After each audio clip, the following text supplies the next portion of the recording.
A very interesting note on translation is that the word manger can also be translated tabernacle, and that one of Michael Rood's main things is that God's calendar is that he does things on feast days. The days of note are all on the feast days. So Jesus was born during the Feast of Tabernacles, and they were in a tabernacle, and that was where Mary didn't have to be, but she was there because there was no room in the inn, and that was where Jesus was born. Another thing, I tried to make sense of this verse in Luke 2:39. It says, "And when they had performed all these things in the law of the Lord, they returned into Galilee to their own city Nazareth."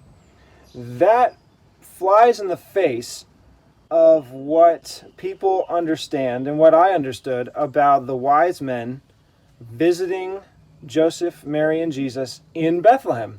The first idea is that the wise men visited baby Jesus right when he was born, during those days, during the Feast of Tabernacles, I guess. They had just perfect timing, which means that they could have gone to Bethlehem before Joseph and Mary went into Jerusalem to fulfill all these things in Luke. However, after the wise men left, the Lord appeared to Joseph in a dream, saying, "Arise, take the young child and his mother and flee into Egypt." So the question is, did they flee into Egypt from Bethlehem? Because that's where the wise men visited, and they left into Egypt right after the wise men came. So where does their trip into Jerusalem come? So I thought I solved this by saying they went into Jerusalem, they did all the purification according to the law, they went into Nazareth, the wise men showed up asking where the Messiah was. Everyone said he was in Bethlehem, even though by now he was in Nazareth. And the wise men followed the star, and it led them to Nazareth, because that's where Jesus was. But according to Michael Rood references a book called The Voice of One Crying in the Heavens, written by Robert Scott Wadsworth. And I can't find this available anywhere to buy myself in order to check up on it. But apparently in that book, it explains that the sign in the heaven was actually Jupiter, but involved in a set of 7 conjunctions. First with Venus, astronomical observation, first of 7 conjunctions of his star. Chaldean astronomers observe his star in the east and prepare to travel west. Zedek, which is Jupiter, comes into conjunction with Noga, which is Venus, as it proceeds towards Melech, which is Regulus. That is apparently one of the great signs that the wise men saw, which prompted them to come to see the Messiah. And then the next 3 conjunctions were all with Regulus, that center star in the constellation of the Lion, Orion. Now, astronomical observation, second conjunction. The great sign in heaven. Astronomers observe his star, Zedek, as it comes into conjunction with Melech, between the feet of Orion, the lion, which is the constellation of the lion. And remember back in Genesis, when Jacob blessed Judah, he said, "The scepter will never depart from between your feet." And the scepter is referring to rule, which Jesus is the king from the line of Judah.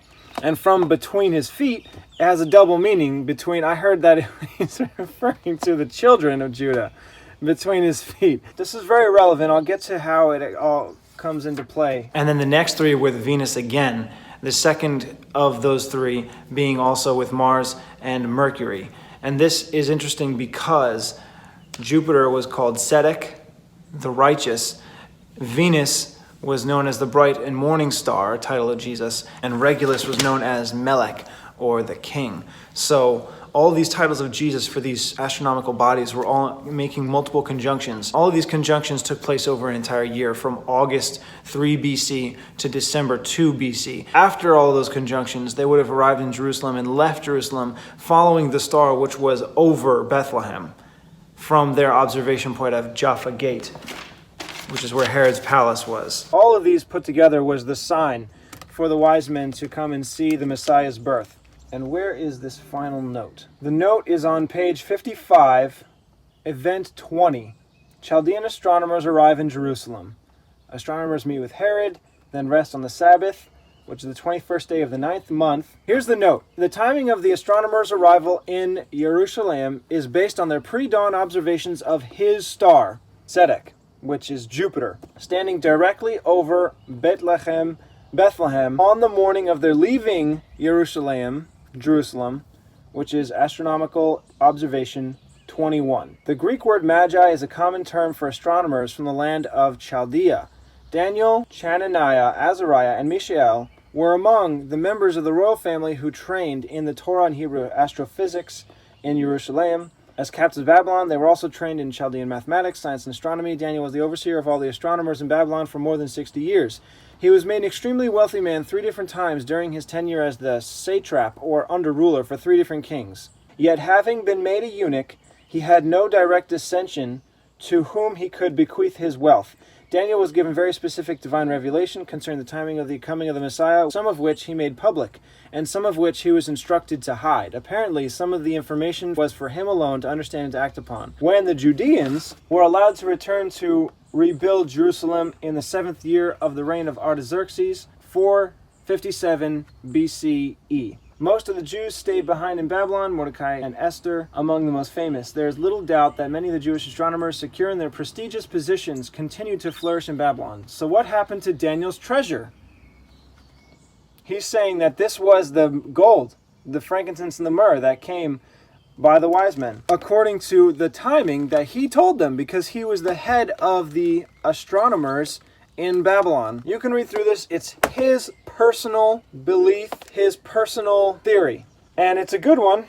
But anyway, the point is that when the wise men were in Jerusalem, when they were conducting their pre-dawn observations, his star that they had been following, that they were told to follow, was directly over Bethlehem, which was like 2 BC.